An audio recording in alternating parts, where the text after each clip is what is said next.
looks like we have almost a full house here tonight. That's very cool. If anyone in the back is having trouble hearing me, let me know. I will just scream louder.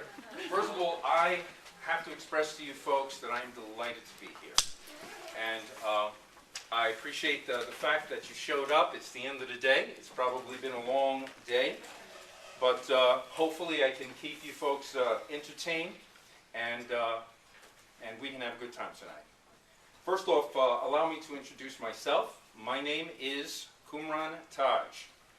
And despite what you might be thinking, that is actually my real name, not a craft name or a magical name. Sorry, that's the best we could do. Most people actually, family and friends, like to call me Q. So feel free to refer to me as Q. Now, I won't bore you with my resume, my credits, blah, blah, blah.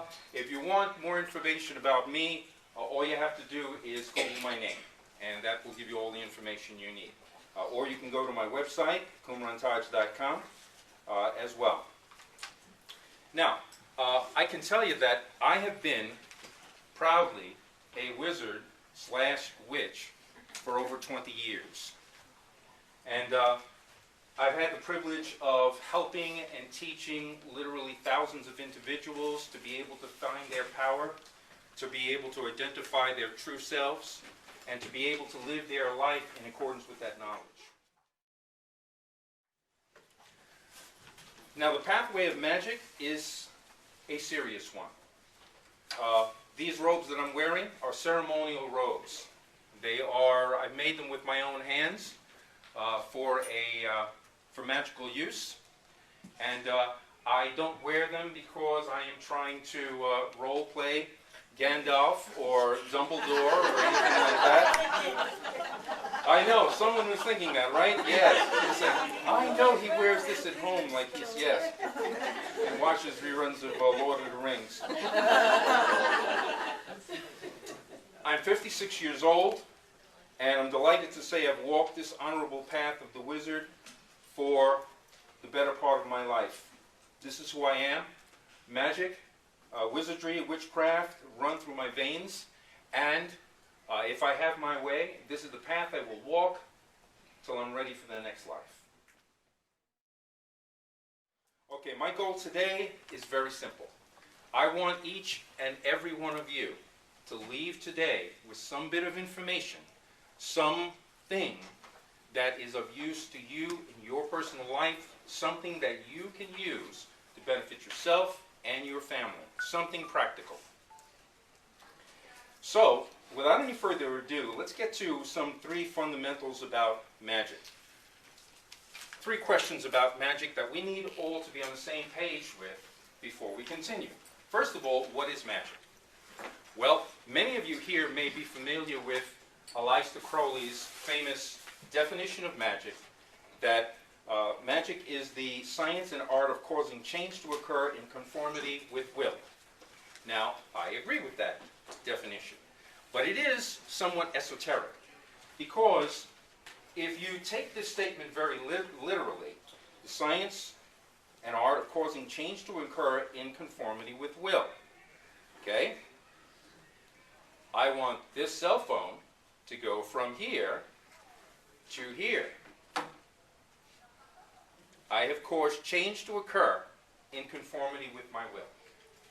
Now, as most things, as was true in most cases when Crowley spoke and wrote, it does have a deeper esoteric meaning.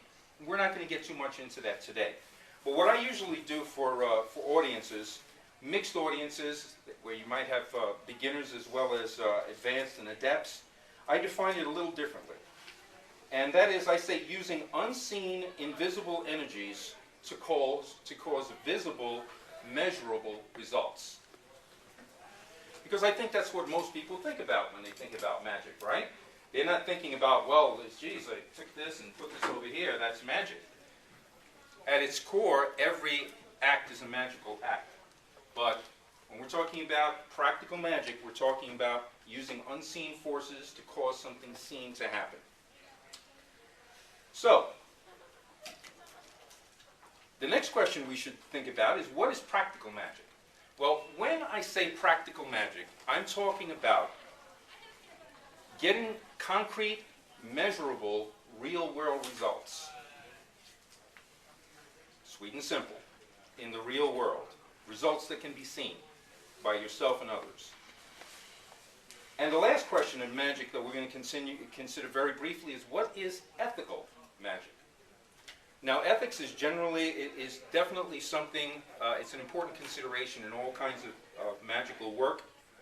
But suffice it to say that discussing of ethics would require a very long class, maybe all day. And I have taught a class on magical ethics. It gets really deep, and it's always interesting, but we're not going to get into that today. The bottom line is, as far as what is good and what is bad, is usually in the hands of the wielder of that power. For example, a razor-sharp knife in the hands of a killer, that's bad, right? Would you agree? But that same razor-sharp knife in the hands of a surgeon can save lives. So it is the use to which you put it. Like electricity. It's an impersonal power. It's an impersonal force. And the good or bad of it really boils down to how you use it. Now, there's three big misconceptions about magic. Here's number one.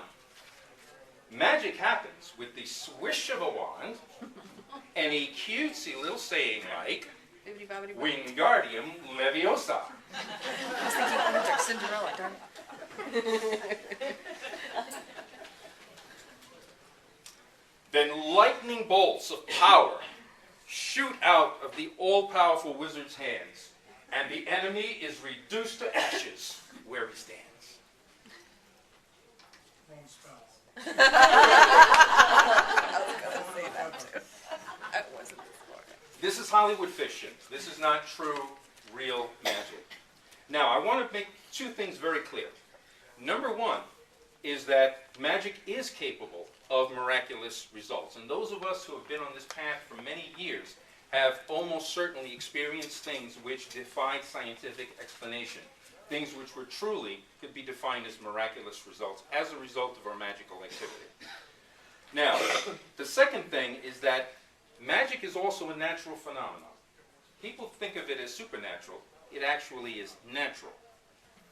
And so, like nature, it usually works quietly and invisibly. And if you think about it, most of the very powerful forces in our universe are invisible. Gravity, for example. You can see the effects of gravity, but it's invisible.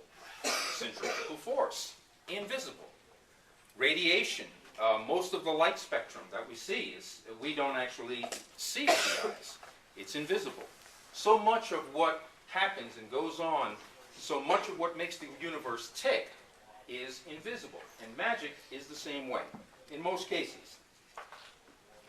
So now, the second big misconception about magic is that you need to speak spells in rhymes.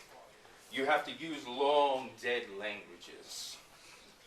Or you have to conjure using ancient incantations and complex rituals. Now, don't get me wrong. Those things do have their place. Okay? But the fact of the matter is that we live a very busy lifestyle. And today's lecture is about practical magic. If rituals are too difficult, or too time-consuming, or you have to wait to the right magical time in the month to do this, it may not be practical for some people. So when working with power, simple and direct is usually the best policy, especially for beginners. Finally, the third, I'm going to get that 1, 2, 3 thing down one of these days. The third big misconception is that you need specially empowered tools and magical paraphernalia to do magic. Again, these things do have a place. I use them myself. But in a magical light, but they're not absolutely necessary to do powerful magic. As I said, elaborate rituals have their place, but the well-equipped wizard or witch must also be capable of doing magic on the fly without all the usual trappings. So to be a master of the magical arts requires that you be good at that dirty, dirty four-letter word, work. You have to be willing to work, persist at it, hone your craft, and you will see results that are just amazing. You'll see results that if you should tell somebody else about what you've done, they won't believe you. That's why I've given up doing that myself. You know, feel like, oh yeah, sure, cute, you did that. It's not important. All that's important is that you know what you have seen and you know what you have accomplished. Okay. Now, here's an advice and a warning. The first most important thing I'm going to tell you is, don't believe a word I say. Number one, I don't want you to leave today believing what I told you about magic. I want you to go home and prove it for yourselves. And then sometime in the future, you can email me or you can call me up. And you can say, you know, Q, what you taught us, that was absolutely true. Not because you believe my word, not because you believe what I have done, you believe what someone else has said about me, but because you have proved it to yourself. And really, isn't that the only way that we really know something is true? When we've experienced it, when we've tasted it, when we have seen it with our own eyes. Like, for example, what if I told you that you could affect the weather? Or that you could sense the thoughts of other people? Or that you could manifest situations in your business and your personal life in accordance with your magical work? What would you think about that? What if you could use your magic to protect your home from a raging fire or from thieves? Some people say magic is about control. I disagree. I say it's about working with nature on a higher level. The second thing we need to be advised about is don't project negative energies. Even in the wizarding world, what goes around comes around. And I see a lot of bobbing heads, and that's good. It's good that you know that. Because every now and then, and let's be honest, situations arise. Somebody does something to you, and the thought, if you've been doing this magic thing for a while, is, ha, you don't know who you're dealing with. Okay? You don't know who you're dealing with. And you know what? I got to tell you, that's human nature and all of that, but the more mature you become, and the more you begin to realize that this is a real thing you're working with, okay, the more you're going to make sure that you nip that thought in the bud and you don't go further. Okay, because you do have power, but you know the old saying, they say that with great power comes great responsibility. So the universe is saying, well, I'm going to let you learn about this. You'll be able to do this. But if you turn around and you use that power irresponsibly, the universe is going to hit you where it hurts, so that you learn the lesson that that's not what we're here about.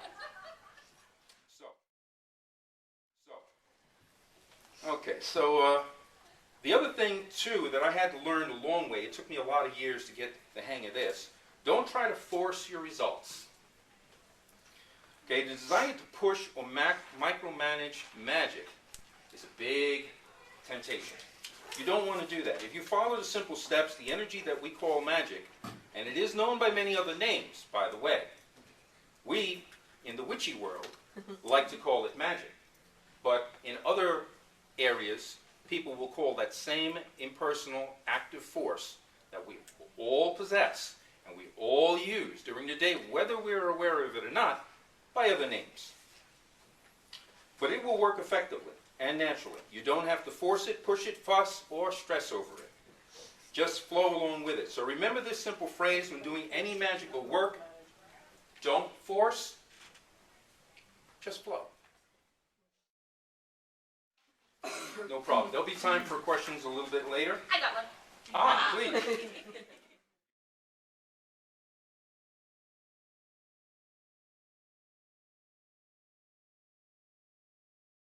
Well, there's a similar question with the void of course, when the moon is Right. void of course, Uh-huh. okay? If you can avoid it, try to work around those times. That's like 20 If you weeks. can avoid. Sorry. But that's the thing, exactly, with a retrograde, it can be weeks. Okay, sometimes you need this right now, okay? Here's what I'm gonna say, I like very much Scott Cunningham's philosophy on this. And he said basically, use magic when you need it, okay? It is true that there might be a more favorable time to do it, but understand that you are in constant contact with the energy that is the universe, the energy within and without. That means when you move, when you act, it reacts. It works with you. It's very much a partnership because you are it and it is you. So, do not get into your mind that because you're in a retrograde time, and Mercury is retrograde, or this is that, or it's not the exact timing, or even if the moon is void of course, do not imagine that you are powerless. You are never powerless. So you can always help your cause in that way. If you have the luxury of time, by all means.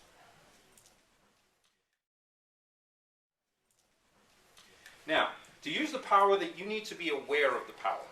And this is almost so simple that people overlook it. Whether you're aware of it or not, every moment of every day, you are in the process of creating your life and experiences, positive or negative. The sad thing is that most of us do it all unconsciously, and you end up attracting things you don't want and pushing away things that you do want. So here are a few ideas for reminding yourself of your magical nature. Very important. Don't overlook it. Don't underestimate it because of its simplicity. You need to always be aware of your magical nature. Here's some simple things. You can, first of all, you can light a candle.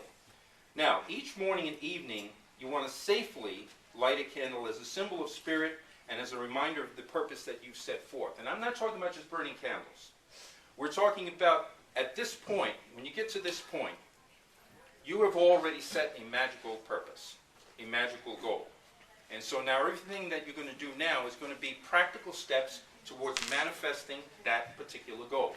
So, when you light this candle, it's not just lighting any candle because you like candles.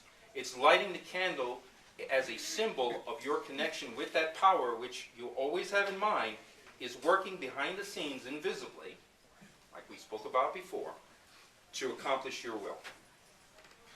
Now, another thing you can do is use a magical journal. Now, we're all familiar with this pretty much, a grimoire, book of shadows to record your goals.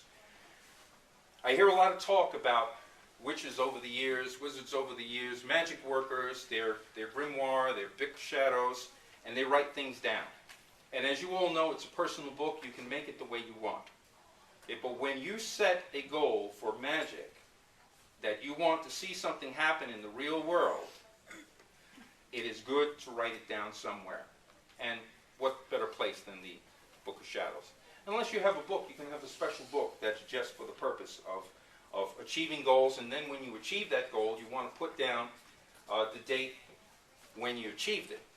Here's something that also is often overlooked, and that is when something does not go your way and it did not manifest, don't be afraid to put that in your book as well. Remember, this is a learning experience, and like anything else in life, it is sometimes trial and error. You find out the things, bless you, you find out the things that work best for you. And so, keeping track of your quote-unquote, I'm going to use a bad word and call them failures. They're not really failures, okay? But keeping a track of those times when you don't get what you want is probably more important than tracking when you do get what you want. Because you're going to learn more from your misses than you will from the times when you hit the target. Okay, create a sigil, symbol, or picture of your magical intention. Put it in places you will see it throughout the day. In your purse, your wallet, the bathroom mirror, the dresser, screensaver on your PC, your smartphone, framed in your living room. Create reminders on your smartphone. And I almost threw in there, put it on your dashboard, and then I said, that's not a good idea. So don't put it on your dashboard. But you want to remind yourself, and again, this is not a generic, general, overall reminder, but this is something specific to your magical goal. time going? Let's see. Okay. Take a moment to think about your magical intention every day, best numerous times during the day, and don't forget this. Don't forget this, friends. Imagine how you will feel when that goal is realized. Go over those emotions. Go over those thoughts. Imagine yourself jumping up and down. Imagine yourself feeling the joy. Imagine the smile on your face. All of those things. Try to do that numerous times a day. Now, most of us are busy. So, what you want to do, this only takes a moment. You can do this while you're sitting at your desk at work. Or you can do this at a red light when you're sitting on driving. And just do that, and that will get you more than you can really imagine. Now, tips and practical ideas. I wrote all this stuff, and I still have to refer to these notes. I guess it's right. They say that I'm getting old. I think they might be right. Now, tips and practical magic ideas. Attach or link the magic to the goal. In other words, do this by doing something special when you want magic to be active. Remember that magic is as much an act of a special state of mind as it is the universe working with you in concert to realize your goals. So, you want to make sure that when you do anything, you link the magical idea to that goal. You can light a special candle, one that you have set aside for this one use. Not the pretty one that's in the living room that everybody likes and it looks nice, but one you have set to this particular use. Burn one particular incense that you use to raise magical energy for this particular use. Specify one special article of clothing or jewelry for your goal, so that when you're meditating or you're focusing on that energy, you have that. All the jewelry, the crazy jewelry and things that I wear, all have a purpose. Okay? I like the way they look, but there's far more meaning behind them. And I make sure that when I'm doing certain procedures, I wear certain things. To be practical, your magical intention should have 4 features. Important, 4 features. To be practical. Number 1, it has to be specific. If you're looking for a promotion, for example, what department do you want to be promoted in? What title do you want? What salary range? What branch location? What office? Be as specific as you can. Now, I should say with the idea of being specific, you also want to be flexible. I won't go into it now. I'm sorry, we just don't have the luxury of time. But I've had the experience myself where I've been so specific about something, instead of letting the universe give me what I wanted in the best way it was supposed to be, the universe said, look, I'm going to teach you a lesson. I'm going to give you exactly what you asked for. And that was a lesson for me. And I learned, be specific, because that's important. It shows spirit, it shows your mind, your subconscious forces, all of that you're serious about this particular goal. But be flexible and allow the universe to say, hey, this is what you say, but I know what you really want. And guess what? This over here, you're going to like this when you get this. Okay? The other thing it has to be is measurable. If you desire to earn money, quantify the amount you want. Like, for example, do you want more money? Yeah. You do, huh?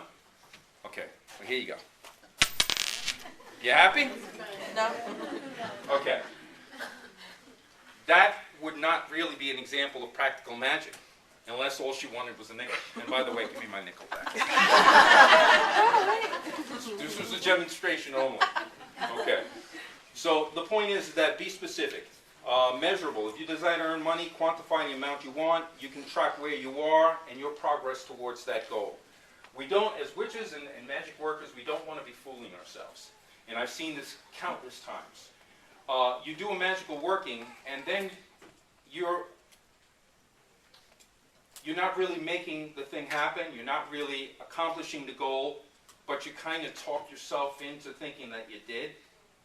You don't want to do that. When it comes to working with power, make sure that your action gets a reaction, that there's some result from the work that you're doing. The other thing is that the goal should be achievable. Magic is natural, not supernatural. I like to say that magic is a superior use of nature. That is to say that there's science behind magic, and there is. Don't let anyone tell you otherwise. Like, for example, it should be achievable. I'm 56 years old, okay?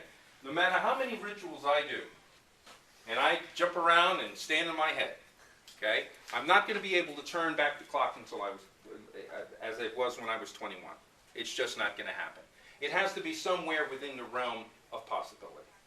Magic will not keep you alive until you're 300 years old, either. If you foolishly squander your money, magic is not going to save you from the consequences of financial ruin.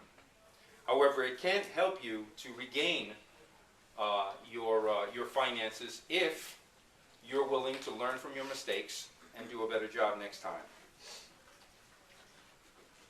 Despite tons of love potions and spells, you cannot make someone fall in love with you. You've heard this and you've read this countless times, and yet people like me get requests for love potions. You get me, how do I make so-and-so fall in love with me? Again, keeping yourself open to the wisdom of the universe. Instead of asking for a specific person or specific thing because they look so hot and you're not going to be able to live unless you get this person. Instead of doing that, let the universe show you the individual you need to be in your life at this particular time. May not be the person for the rest of your life, but it's what you need here and now. And also maybe the universe can help you to kind of be a nicer person too, since that's important. Now, the other thing is that effort is important. That's the fourth item, effort along with your intention. If you're looking for a promotion at your job, partner your magical efforts and activities with excellent service to your company. Hard work plus magic will be more effective than hard work alone. Okay, so now, practical uses in your life. What kind of practical ways or uses can you have of magic to transform your life?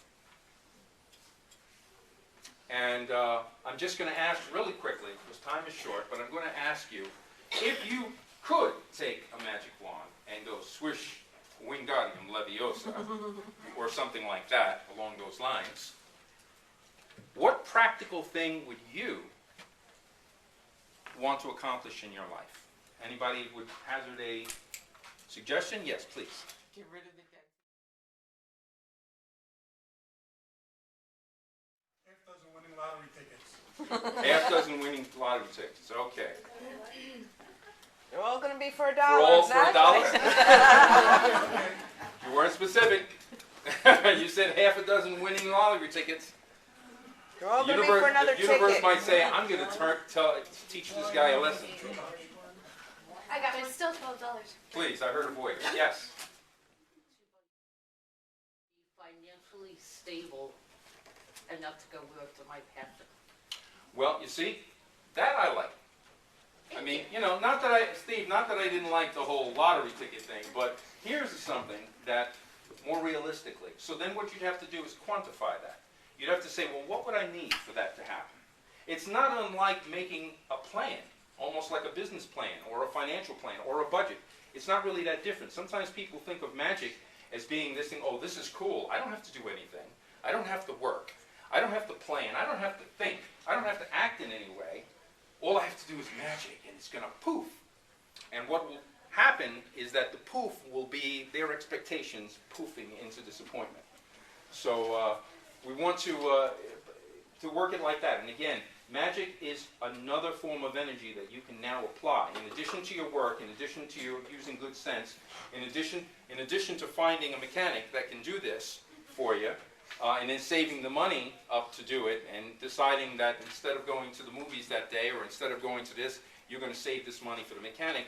See, those kinds of things, people are hoping magic are going to do like this. But the real best way to accomplish something like that is the universe will tell you, work for it, or get some other way to do it. But what you can use magic is to attract a good situation that permits you to be able to do those things. Okay? Okay, so here's some other ideas. You can protect yourselves and your loved ones from danger. It can shield you from malicious intent of enemies. It doesn't mean that you ignore physical and legal protections, but magic does work hand in hand with effort. Number 2, you can advance at your job or your business. These are practical. Become better liked in social situations. Self-improvement, personal development, it can help you gain a wider understanding of yourself and your place in the universe. It can guide you to your truest and most satisfying life path. And that's important. That's important because often my teaching revolves around 3 points. One is know yourself, find your path, live your life. If you do those 3 things, you can't help but be a happier person. So that in matters of love, and live the power of nature and universe to attract a suitable mate into your life at this particular time. Now, a simple magical working, and understand that there's many books out there. There's many things on the internet. There's many tapes and CDs and DVDs for rituals, for spells. Feel free to find the things that resonate with you and that you can use, things that you like.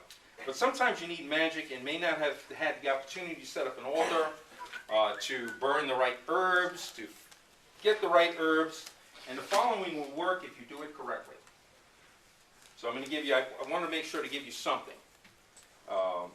Does anyone remember the West Hampton wildfire of 1995? Remember? Yes. It was horrible. It was horrible. 7,000 acres were burned to a crisp. Okay. Not one tank exploded. The fire went around the tanks and went around the airport. I tell you what it didn't go around was my neighborhood. Okay, this is what happened to me. I was on the Sunrise Highway and the traffic was stopped, dead stop. Billowing clouds rose up from West Hampton, where I lived, okay, for miles. For miles. You could see it for God only knows how many miles. I was powerless to do anything physical, so I resorted to whatever magic I could muster. Now understand that I don't have my altar, I don't have my fancy robe, I don't have anything. I am sitting in my car on the way home. No magical tools at all. So what did I do? I did all I could do. It's like you were talking about, if it's in retrograde. Well, I couldn't wait until, a particular time. I needed it now. So I focused my attention and my energy on putting a dome of protection power around my house. I didn't know the status of my family. This was before I ever had a cell phone. It was a horrific day, and my family had been evacuated to some place I knew not where. Later afterwards, I found my family in a shelter, and a reporter gave me the bad news. My house had been completely destroyed, along with the house 20 feet behind me. Well, needless to say, you can imagine my state of mind. Well, it turned out the reporter was wrong. My neighbor's house had indeed been completely destroyed. I mean, burnt black, like this cloth. The house was, if this was my back door, their house was right here where I'm standing. It was very close. But around my house, the grass and bushes had been burnt black all around the house, on all sides, to within, at some point, 12 inches of the house. The house itself was not touched by the flames, was not touched. We had TV crew come down, it was on television, I was on a half a dozen channels. It was amazing. So now, how was this done? Well, it was done by focusing the attention. It was done by rousing the emotions. Remember that your emotions are power. Emotions don't have power. Emotions are power. Can you learn to focus that power to your purpose? Yes, you can. You can even take a negative emotion, and with a little tweaking, you can turn it to a positive. You can give it a positive twist. and then it becomes power that is now useful to you. You can state your goal clearly and specifically. You can use your imagination to see the result that you desire. You give thanks to the universe, and so many of us fall short right here. Give thanks to the universe. It hasn't happened yet. Remember, this is in the inception of your magical work. Nothing has happened yet. That is when you give thanks. That time there. And you have to just not say the words, you have to feel it. Thank you for answering my prayer. Thank you for manifesting this for me. Thank you. Be sincere. And then what do? You forget. Change your mind to something else. Turn on the television. Whatever it is you do, but take your mind now off of that. You've done your work. You have focused. You have imaged. You have given thanks. And now get away from it. Because behind the scenes, that energy is working what could be miracles for you. So if you forget everything I said, remember these few points. Number one, be aware of the power that is working through you. Set reminders in your environment, sigils, prayers, signs, incense, altars, anything that keeps your mind focused on your goal. Number two, make your magical goal specific, measurable, achievable. Magic is like any other skill. It takes practice, persistence, and work to get better results. Be willing to add ordinary work and effort to the mix. And this, again, is the thing that people get tripped up on. You know, magic is not really a lazy man's game. If your goal is important enough to use magic in, it's important for you to get your hands dirty and work for it. Okay? Now, I myself, not to blow my own horn, because there's probably at least a dozen people in this room that have done things like this or greater. But I myself have done some powerful magical works. But I got to tell you, I'm also willing to work my butt off to achieve the goal. It's important that you marry magic with effort, physical effort, if need be. And if physical effort is then not possible, if it is not an option, use the magic. Because it will be very potent at that time. When you're not able to really do something, you've tried, you said, well, I've done all I can do, I can't do any more. That magic becomes very potent at that time. Okay, so, now while it is true that science of magic is still sketchy, quantum physics has begun to postulate some answers. Take it from me and countless other magic workers, my friend. It does exist, it does work. Until then, we'll be happy to use this natural tool to improve our lives in practical ways. And now, I think I've succeeded in having a few minutes left for any questions. Is that the sound of crickets that I hear? All right. Please. Do you really need to, where is the best place to perform this? Do you really need to have a sacred space and an altar and... The best place to perform magic is wherever you happen to be. But to answer your question more seriously, best place, I don't know if I would call it a best place, but everyone who wants to do this work should set a place that is ideal for themselves, to the extent that they can. If you have a special place you can set aside for an altar, that's fine. I personally use an altar that I have out in my backyard. Come rain or shine, I go out there, I do my thing. That works for me because I feel comfortable and centered, and because I go back to that place all the time, back to that place. It just sets the wheels in motion. Just like if I'm going to do really serious work, I'll put this on. Okay, I don't do it all the time. Sometimes it's not necessary. But you want to set an environment where you feel that not only you can focus your mind, so devoid of distractions if possible, but if you have incense that you use, I always use a certain kind of incense for magic work. I love incense. I burn it all the time, but I don't use every kind of incense for magic work. I have one kind of incense for magic work. Okay, when I smell that, okay, right away, it puts me in the zone. You want to do things that put you in the zone. Anyone else? Yes, please. When you talk about stating your goals Yes. and being measurable, like some things obviously are physical, you want to get your car fixed or Mhm. something like that, but when you're looking at saying, trying to gain clarity or, Right. you just say stability or something like that. Financial stability, Or just so I something- might measure. Right, but something maybe internal Right. that you can't, Yeah, I understand. yeah, how do you? Does everyone understand that question? Yes. When it's not, when it's kind of intangible, and you really can't measure it or quantify it per se, then what you want to do is you want to imagine in your mind what you will feel like, how you will enjoy, what will you be like when this thing happens. If it's having peace of mind, you can imagine that you're really profoundly, deeply peaceful. I felt that way once when I was on a beach in Puerto Rico. And I swore, this was 25 years ago. And I said to myself, I will never, ever be this relaxed ever again in life. And whenever I need to go back to a more relaxed place, I remember that day in Puerto Rico. And it helps me to relax. So you want to be able to kind of create that. And there's something I kind of neglected to say to you before.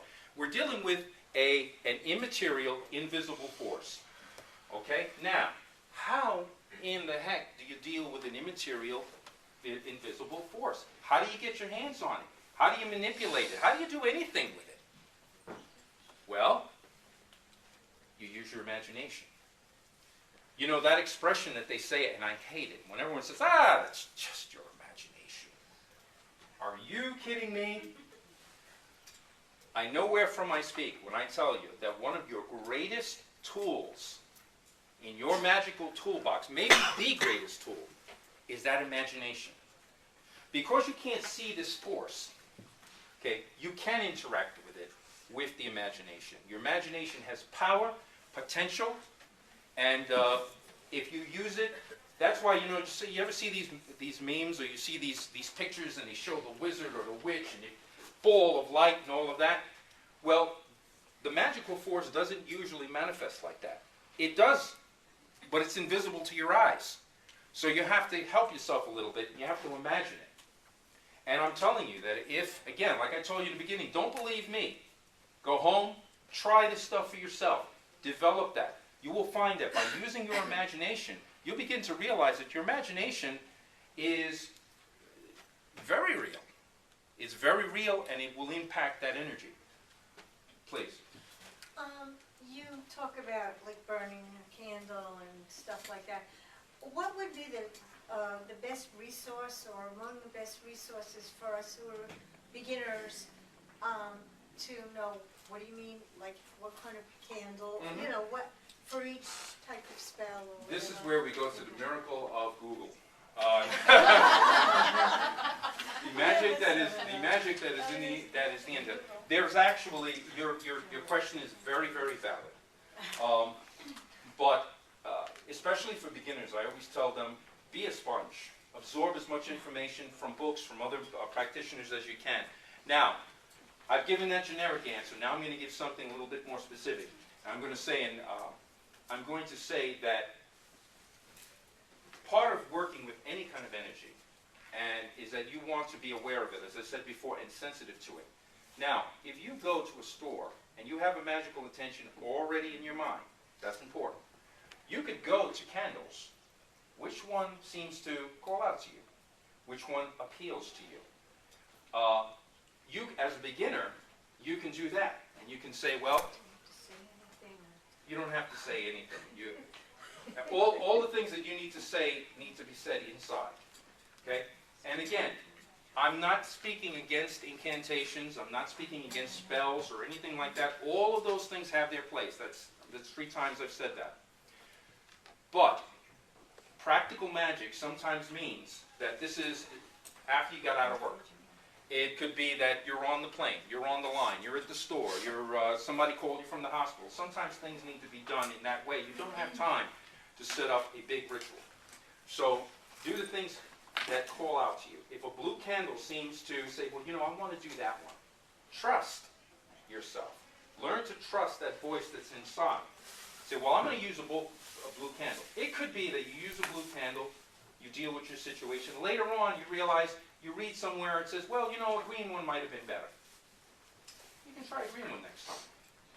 Yes, please. What can be your advice when you sometimes, yes, you want to create your own reality, you are... You always create your own reality. Yes, you always create your own reality, and you want to be something positive, something nice, you want to feel great about that. Right. But human beings, you know, once you are out of the house, whatever you did that yesterday, and the night you are, crap, this is how... And everything you want, you think positive, then you ruin because you are thinking, and you are actually watching in your head. You see, I know that's going to happen. Negative. Right. How you do that? How you change Okay, well, that? first of all, and this will have to be the last, so thank you for those of folks that have to leave. Thank you so much for your presence. We're going to end this, but I just want to give maybe one or two sentences here. That's called being a human being. You're going to have conflicting thoughts, and what you want to do is discipline yourself to keep bringing your mind. When your mind strays to something negative, let it be. Don't dwell on it. Just keep coming back to that positive, coming back to your goal, coming back to your goal. Just keep doing that. After a while, it becomes habitual. Okay? Okay. Thank you so much, friends. Thank you.